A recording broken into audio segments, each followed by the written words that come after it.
So my name is Gerald Leonard, and I am the CEO and founder of two companies, Turnberry Premiere, which is a consulting firm, and Leonard Productivity Intelligence Institute, where we write articles and training materials and training courses and write books and keynotes on the idea of productivity, neuroscience, and workplace engagement and culture.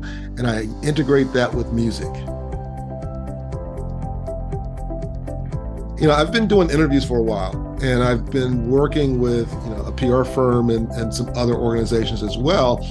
And when I started my own podcast, Productivity Smarts, I worked with John Lee Dumas of Entrepreneurs on Fire. And in his program, because this was like my third podcast that I was working on. And so I really wanted to make sure and take my time and kind of set it up and do it right and get an idea of what I was trying to do with it. And he recommended Interview Valet.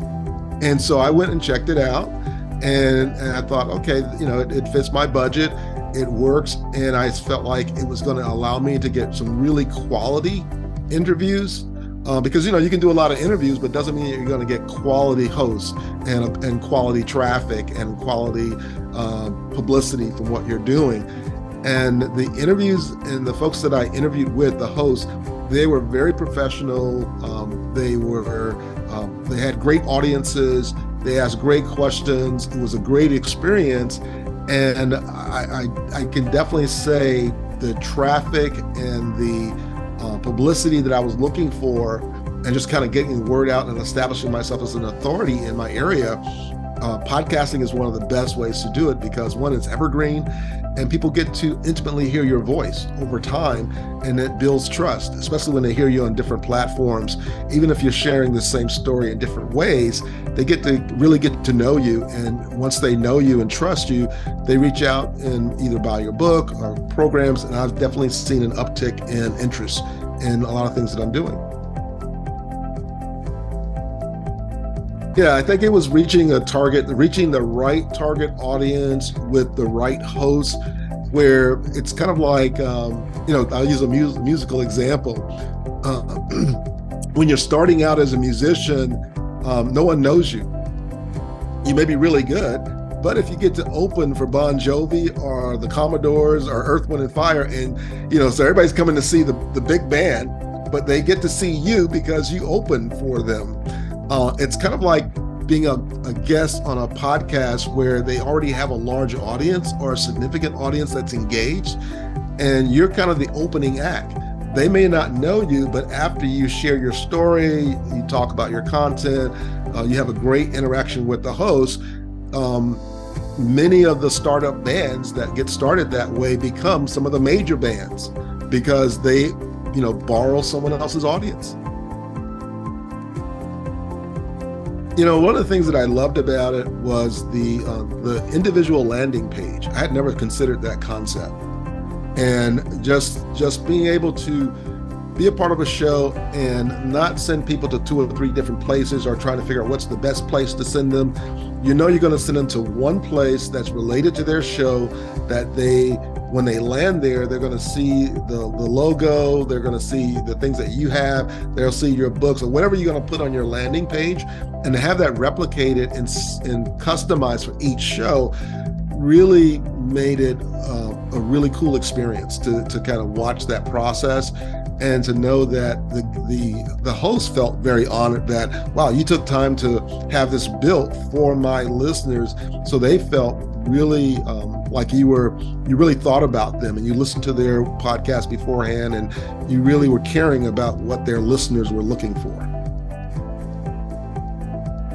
What I loved about it was knowing that all I had to do was really review the material that was put together for me and show up.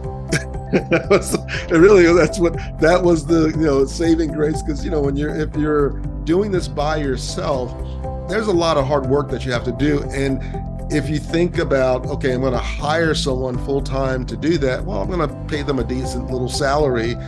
And so I looked at the amount that I was investing as, well, what if I hired someone full-time? How much would that cost me compared to having someone having a service that does it, and the service having expert experience and knowing exactly how to guide me. And so when I kind of mapped it out that way, it was definitely affordable, or it was worth the investment. I'll put it that way. It was worth the investment comparing to trying to hire someone and bring them up to speed of what you're looking to do, more than working with a service that really can coach you.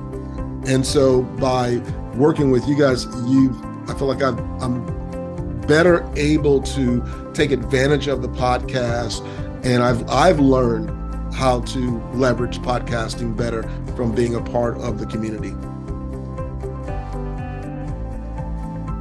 Sure. There's been, as far as just the reach and downloads and things, are not downloads, I'll say streaming and reach. It's been in the thousands, like let's say 60, 70,000 when you combine the different podcasts that I've been on in the different areas, and probably more than that, but it's really increased that reach. It's definitely increased traffic.